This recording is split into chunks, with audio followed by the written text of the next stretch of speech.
Ya, selamat malam juga Mas. Ini saya dari saksi yang ada di TKP terakhir.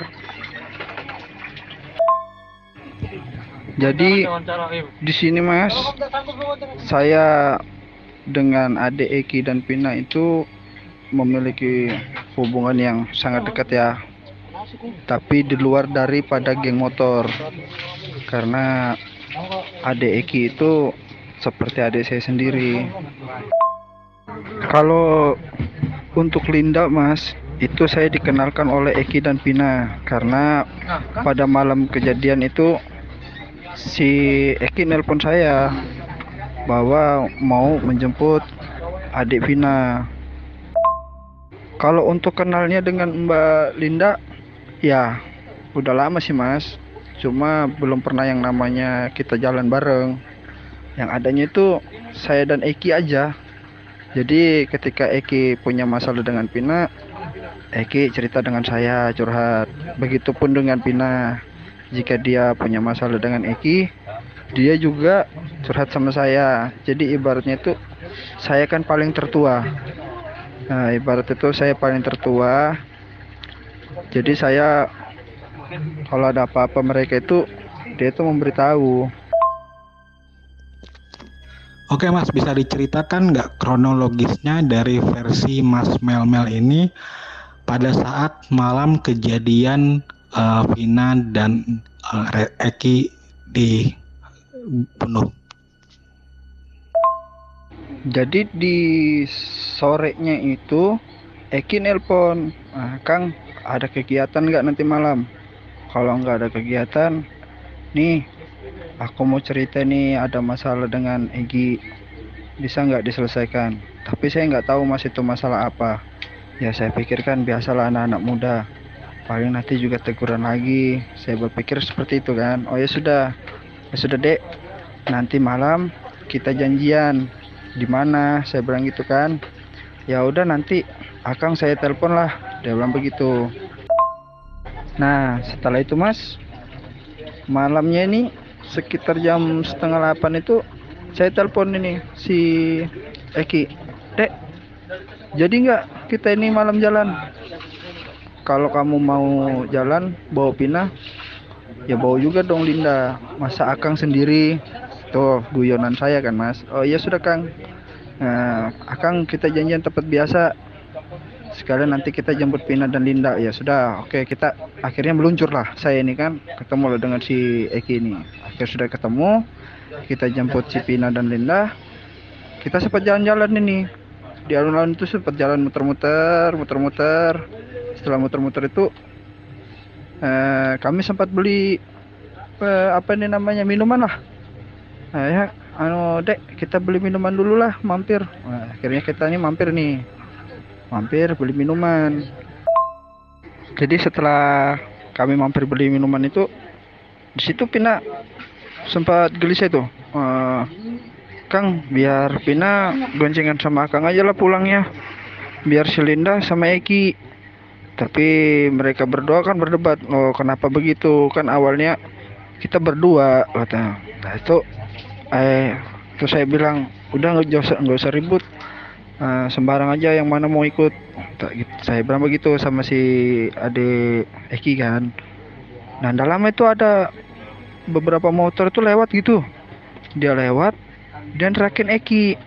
Nah si Eki ini ngomong, Kang, itu Kang kawan-kawannya si Egi gitu. Tapi saya kan nggak kenal sama si Egi yang mana posisinya saat itu. Jadi nggak apa-apa dek, kita lanjut aja. Wah itu si Linda ini memang dari awal itu memang sudah ngetik HP terus di atas motor itu memang sudah ngetik HP terus, entah siapa yang dihubungin.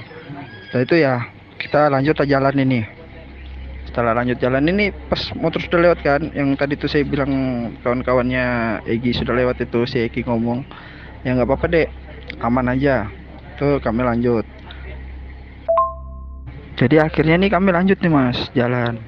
Rencana schedule-nya kan memang masih mau jalan-jalan ya. Karena berhubung kami sudah jalan itu, kita tuh ngelewatin tongkrongan kayak nggak salah itu tongkrongan anak motor. Cuma saya nggak tahu lah anak motor dari mana kan, karena kan saya di luar daripada geng motor. Itu si Pina ngomong ke Linda, bilang Pina, kita pulang aja yuk, udah mau malam juga sudah nih, udah mau jam 11, dia bilang begitu. Ya akhirnya saya bilang, iya ya tuh Neng, kita pulang. Saya bilang begitu kan. Tuh kita pulang. Di jalan perjalanan pulang ini saya sudah ngomong sama si Eki, Dek, nanti singgah dulu beli bensin ya, soalnya bensinnya Akang mau habis nih. Jadi akhirnya kami singgah nih. Yang singgah itu saya sama Linda. Si Eki sama Pina ini lanjut terus. Loh, saya bilang kenapa itu kok Eki jalan terus? Tak suruh si Linda hubungin si Eki. Saya bilang coba hubungin Eki itu, telepon. Jangan dulu pulang sebelum kita datang. Saya pikirkan sudah mereka ini menuju rumahnya Pina toh. Jadi maksud saya itu nunggu di rumah Pina. Maksud saya kalau memang dia sudah duluan sampai. Jadi iya Kang, udah saya telepon nih katanya gitu. Udah saya chat katanya. Nggak diangkat nih saya telepon, mungkin masih dalam perjalanan. Oh ya sudah, kalau gitu kamu chat aja si Eki atau si Pina. Bilangin nanti kalau sudah sampai di rumah jangan langsung pulang duluan, tunggu Akang gitu baru pulang sama-sama. Ya, jadi akhirnya pulanglah saya ini Mas. Ya, pas itu tuh saya langsung antar Linda ini pulang ke rumah Mas. Nah, pulang ke rumah, setelah sampai di rumah, saya tanya lagi loh, kok si Eki sama Pina kok belum sampai ya? Coba ditelepon, saya telepon, nggak diangkat. Berapa kali saya telepon nggak diangkat, Linda ini langsung masuk. Setelah dia masuk rumah, saya putar balik tuh, putar balik. Saya keluar, sudah jalan raya itu saya putar-putar nih cari kemana nih si Eki nih, kok nggak diangkat-angkat nih, perasaan gak enak. Akhirnya saya ketemu tuh sama temennya si Eki. Dia bilang begini, Kang, susul si Eki ke jembatan Play apa itu.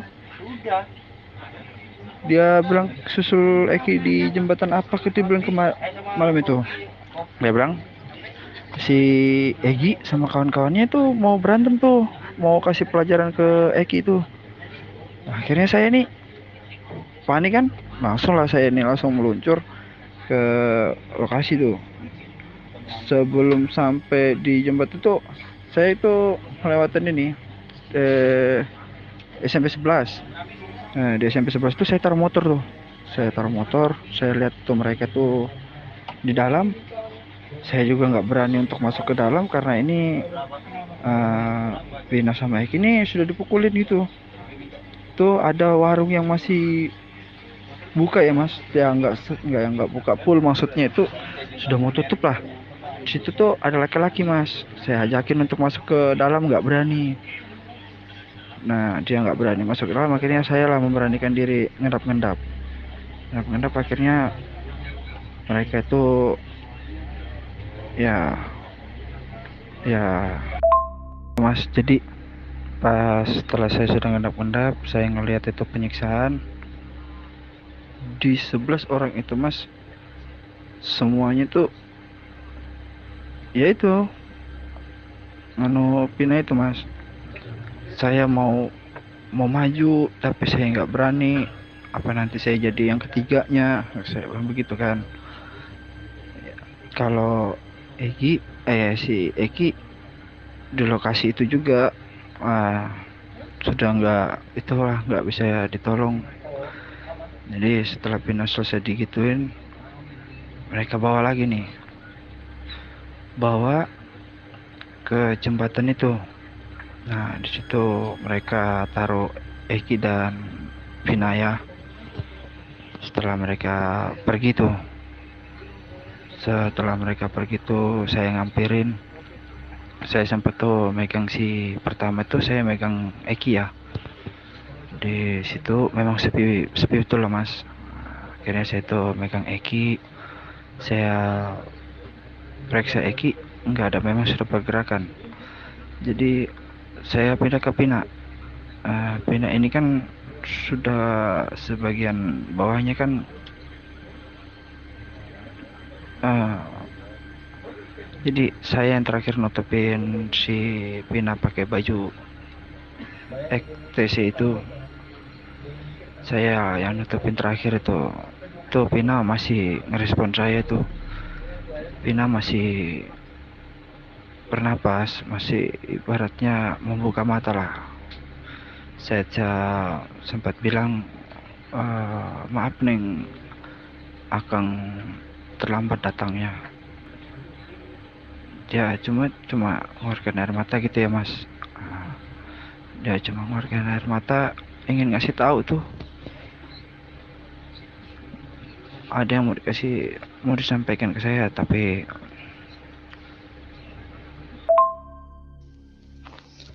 Halo Mas, ini saya tanya nih Mas, sekali lagi Mas, apa benar sejujur-jujurnya Mas melihat Vina dan Eki dipukulin dan dilecehkan saat malam itu Mas? Ini saya tanya sekali lagi ya Mas ya. untuk sementara bukan saya tidak berani. Cuma untuk melawan mereka itu kita harus pintar. Jadi setelah itu kita lanjut yang tadi ya Mas. Jadi setelah itu saya bilang sama Neng Vina begitu, saya cari bantuan, pergi cari bantuan. Saya putar-putar nih, cari bantuan pergi. Saya pertama datangin itu warung yang pertama saya datangin, yang ada mas-mas yang saya ajak itu. Ternyata sudah nggak ada Mas, udah tutup, udah nggak ada. Saya gedor-gedor pun nggak ada keluar. Nah, setelah itu, akhirnya saya balik nih. Saya sudah balik itu, udah rame ya Mas. Udah rame, sudah pada ngumpul nih. Sudah ketika itu rame, saya maju nih. Saya ngeliat ini beberapa tersangka yang tadi ikut mukulin Pina itu di ke lokasi itu. Cuma ya saya nggak bisa berbuat apa-apa Mas. Jadi saya pas mau melangkah maju, sontak dalam hati tuh kayak ada yang nahan Mas. Kang, udah, Akang nggak usah maju. Akang cukup ambil foto kami terakhir. Seperti itulah bisikan itu ya Mas. Jadi akhirnya saya ambil nih foto. Makanya saya kenakan itu foto itu saya kenakan sepatu ya. Nah itu sepatu samping saya itu si Eki Mas. Nah, akhirnya saya foto, tapi saya nggak bisa ngambil foto langsung satu badannya. Jadi saya ngambil foto dari bawah ya Mas. Lihat itu sepatunya Eki. Setelah itu rame sudah nih Mas. Rame. Pina itu masih, kalau saya bilang masih ada napas lah. Masih waktu dibawa ke rumah sakit pun itu masih. Jadi saya nih di perjalanan ini bingung ini Mas. Kemana saya mau mengadu nih? Akhirnya saya punya teman yang satu kampung. Saya cerita nih, ayo kita ke rumahnya Pina. Ternyata beberapa tersangka itu sudah duluan ke rumahnya Pina ngabarkan bahwa Pina itu kecelakaan, Mas ya. Saya tetap ada Mas. Cuma di kalangan itu nggak ada yang kenal saya sama sekali, karena memang saya pribadinya kenal sama Eki dan Pina aja. Jadi waktu itu HP-nya Pina ditahan sama polisi, semuanya lah Mas ya. Tuh akhirnya polisi menyimpulkan kalau itu kecelakaan ya Mas. Karena berhubung polisi sudah menyimpulkan itu kecelakaan, hasil visum pun juga tidak jelas. Dan itu pertama awalnya itu hasil visum itu yang terdengar oleh saya, yang nempel di kemaluannya almarhum adalah spermanya Eki ya. Itu yang saya tahu pertama mas. Jadi saya bingung kok bisa ya rumah sakit nggak tahu hasil otopsinya. Seharusnya kan di situ kan ada sperma mereka. Kenapa itu tidak keluar mas? Itu pertama. Yang kedua itu mereka bilang Eki meninggal karena terakhir ditusuk ya. Eki itu dipukul pakai balok, terus dipukul pakai batu. Begitupun juga Pina ya mas. Pina itu disiksa habis-habisan itu. Kalau si Pinanya, kalau untuk Pina memang disiksa habis-habisan tuh. Jadi saya itu mental saya betul-betul dihajar itu. Mental saya betul-betul dihajar habis-habisan sampai saya bingung nih. Akhirnya ada inisiatif saya ya. Ada salah satu temannya Linda itu ya cewek juga. Ternyata si Linda ini suka sama si Eki, tapi si Eki nggak merespon gitu ya. Ya itu cerita cinta monyet mereka lah ceritanya mas. Saya kan nggak menuju ke situ hari tuh. Jadi ada nih teman saya nih, si ya pokoknya adalah nggak usah saya sebut ya. Dia ngomong terakhir yang malam itu ngasih tahu ke Egi bahwa Pina dan Eki itu akan melewati situ. Itu sudah disetting mas, sudah disetting sama si Dinda ya. Nah, itu sudah disetting sama Linda. Jadi malam itu si Linda lah yang memberitahu ke Egi bahwa si Pina lagi bersama si Eki. Tuh. Setelah itu beberapa harinya itu saya langsung hilang. Di situ Pina menyebutkan 12 orang. Bukan 11, 12. Kenapa Pina menyebutkan 12? Karena Pina taunya yang ada di TKP, bukan yang di luar di TKP. Nah, Mas, saya penasaran sama ini nih pas kejadian di eksekusinya itu. Berarti Masnya tahu dong ya wajah-wajah para tersangka saat itu kan masih tersangka ya. Tersangka yang mengeksekusi dan melecehkan Vina di tempat depan SMP 11 itu ya Mas ya? Dan kalau memang tahu wajah-wajahnya, apakah para tersangka yang diciduk polisi saat itu merupakan orang-orang yang Mas lihat di TKP di malam itu? Kalau untuk yang 8 tersangka itu sudah saya pastikan iya mas. Nggak ada yang katanya salah tangkap. Itu sudah 100% iya. Sekarang asumsinya kalau memang mereka 8 orang itu disiksa oleh polisi, apakah mungkin ini ya mas ya, apakah mungkin polisi akan membunuh mereka? Kalau memang mereka nggak bersalah, kenapa coba nggak mengelak di saat 2016 silam itu? Karena di sini masih ada saya. Kenapa Pina menyebutkan 12 orang? 12 orang yang disebutkan Pina itu terakhirnya adalah saya. Karena yang disebut yang di lokasi ya mas, yang di TKP. Tapi Pina tidak menyorot ke saya karena memang di situ saya nggak terlibat kasus pembunuhan ini ya. Di situ saya ingin menyelamatkan, dan di situ juga saya sudah seperti kakak lah buat mereka ini berdua.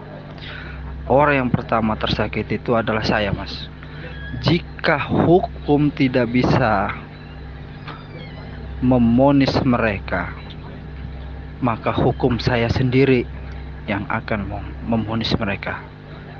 Ingat kata-kata Pina yang terakhir dia ucapkan, kalau polisi tidak bisa menghukum, maka Pina akan kasih mati semua. Itu betul Mas. Itu mutlak pasti terjadi. Dan jangan sangka si Sakala itu akan bebas berkeliaran.